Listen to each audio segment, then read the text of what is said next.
Hello friends, welcome back to our channel. तो आज की इस वीडियो में हम करने वाले यहाँ पे issues in universalization of elementary education. काफ़ी ज़्यादा इंपॉर्टेंट क्वेश्चन है।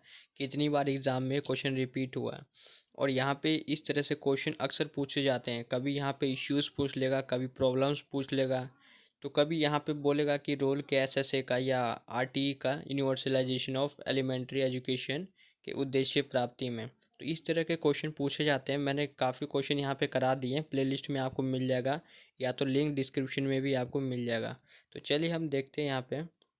शिक्षा के सार्वभौमिकरण से हमारे देश में विभिन्न प्रकार की समस्याएं बाधक का काम करती हैं। इन समस्याओं के कारण देश में शिक्षा के विकास की दर में कमी तथा शिक्षा के क्षेत्र में पिछड़ापन देखने को मिलता है। इन समस्याओं का वर्णन इस प्रकार है। पहला समस्या आता है यहाँ पे बच्चों के सार्वभौमिक नामांकन की समस्या। उसके बाद सार्वभौमिक स्कूल सुविधा के सार्वभौमिक पहुंच की समस्या। उसके बाद सार्वभौमिक ठहराव की समस्या, यानी कि स्कूल में बच्चे रुके और वहाँ पे अपनी शिक्षा ग्रहण करें। सार्वभौमिक उपलब्धि दर की समस्या। उसके बाद शिक्षा की गुणवत्ता में सुधार की समस्या। तो ये 5 पॉइंट्स हैं। तो इसके बारे में हम यहाँ पे इसका कारण और साथ में निवारण यानी कि समाधान के बारे में चर्चा करेंगे एक एक करके। सबसे पहला तो है बच्चों के सार्वभौमिक नामांकन की समस्या। सार्वभौमिक नामांकन से तात्पर्य 6 से 14 वर्ष आयु के सभी बालकों का नामांकन प्राथमिक विद्यालय में किया जाना है। कोठारी आयोग ने नामांकन की प्रक्रिया की समस्या को महसूस किया। सार्वभौमिक नामांकन का उद्देश्य प्राथमिक विद्यालयों में 6 से 14 वर्ष के बालकों का अनिवार्य रूप से नामांकन किया जाना है।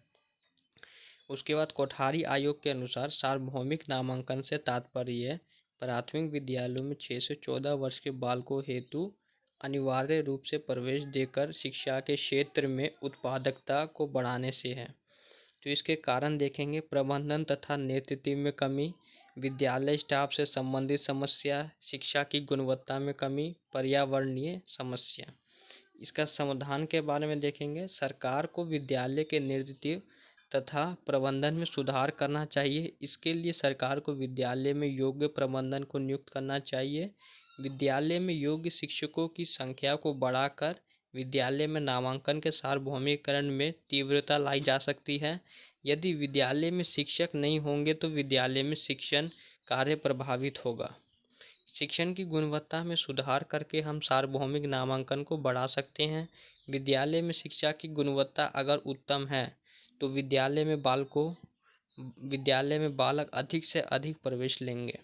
विद्यालय का परिवेश शांत, सुगम तथा सुविधाजनक होने पर नामांकन में वृद्धि होती है तथा इससे छात्रों का विद्यालय में आने में समस्या नहीं होगी। नेक्स्ट पॉइंट है, यानी कि नेक्स्ट इश्यूज हुआ था सार्वभौमिक विद्यालय सुविधा के सार्वभौमिक पहुंच की समस्या।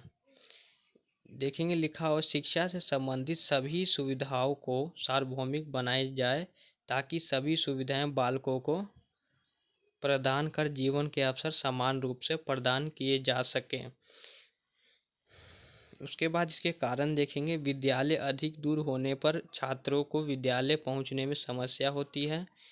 यदि बालक को पाठ्य सामग्री उपलब्ध नहीं होती तो बालक को पढ़ने में समस्या होती है। निर्धनता तथा अशिक्षा भी इस मुद्दे का एक कारण है। परिजनों के रीति रिवाज तथा रूढ़िवादी धारणाएं भी बालकों की शिक्षा में बाधक हैं।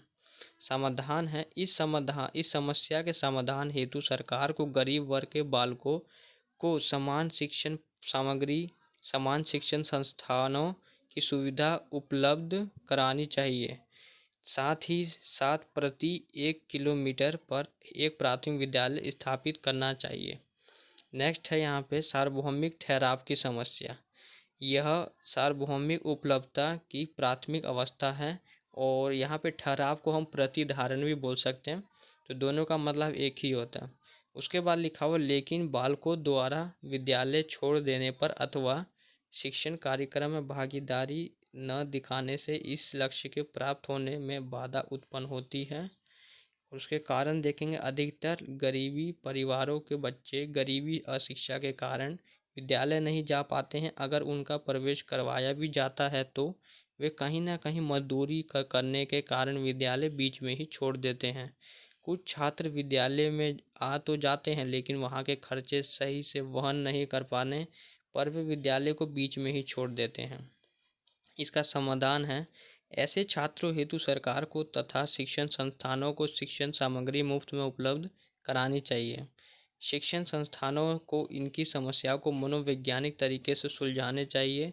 वंचित तथा गरीबी से ग्रस्त बालकों हेतु सरकार को भोजन, ड्रेस, छात्रवृत्ति की सुविधा तथा रोजगार कौशल की सुविधा प्रदान करनी चाहिए। नेक्स्ट समस्या है यहाँ पे सार्वभौमिक उपलब्धि दर की समस्या। बालक के शिक्षण संबंधित उद्देश्यों को प्राप्त करने से संबंधित समस्या है, अर्थात बालक द्वारा व्यक्तिगत सामाजिक समस्याओं के चलते उसकी अधिगम संबंधित उपलब्धता दर मंद हो जाती है। मंद का मतलब वह यहाँ पे रुक जाती है। इससे शिक्षण के निर्धारित उद्देश्यों को प्राप्त करने में वह असफल हो जाता है।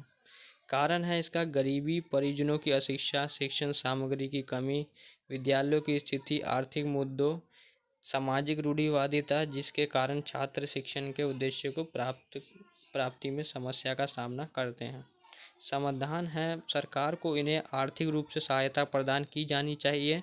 सरकार को छात्रों को आर्थिक सहायता तथा पाठ्य सामग्री उपलब्ध करानी चाहिए। नेक्स्ट समस्या यहाँ पे नेक्स्ट इश्यू हुआ था शिक्षा की गुणवत्ता में सुधार की समस्या। शिक्षा में गुणवत्ता एक अहम मुद्दा है जो कि अनिवार्य है ताकि विद्यालय से छात्र पलायन ना करें। यदि विद्यालय में शिक्षण की गुणवत्ता सही नहीं है तो विद्यालय में छात्रों के नामांकन पर ऋणात्मक प्रभाव पड़ेगा। ऋणात्मक मतलब होता है नेगेटिव प्रभाव पड़ेगा, यानी कि नेगेटिव अप्रोच। कारण यहाँ पे देखेंगे विद्यालयों में शिक्षकों की कमी होना, विद्यालयों में शिक्षण सामग्री की कमी, योग्य शिक्षकों का अभाव होना। समाधान है, इसके समाधान हेतु सरकार को योग्य शिक्षकों को विद्यालय में नियुक्त करना चाहिए। नियुक्ति हेतु परीक्षा आयोजन करवाना चाहिए। शिक्षक प्रशिक्षण पर सरकार को ध्यान देना चाहिए। उसके बाद है लास्ट पॉइंट है ये, शिक्षकों को अपने विषय का व्यवहारिक ज्ञान हो, ऐसे ही शिक्षक को विद्यालय में नियुक्त करना चाहिए। तो ये हमारा 5 पॉइंट्स था जो इश्यूज़ था यूनिवर्सलाइजेशन ऑफ एलिमेंट्री एजुकेशन का। तो इससे रिलेटेड अगर और भी कोई क्वेश्चन होगा तो हम आपको करा देंगे फ्रेंड्स। लेकिन अभी हमने जितना भी क्वेश्चन कराया आप एक बार ज़रूर देख लीजिएगा प्लेलिस्ट में, वहाँ पे आपको सभी कोर्सेज़ का इंपॉर्टेंट क्वेश्चन मिल जाएगा। तो आज के लिए बस इतना ही था फ्रेंड्स, मिलता है अगले वीडियो में। वीडियो को लाइक, चैनल को सब्सक्राइब कर देना। Thanks for watching this video.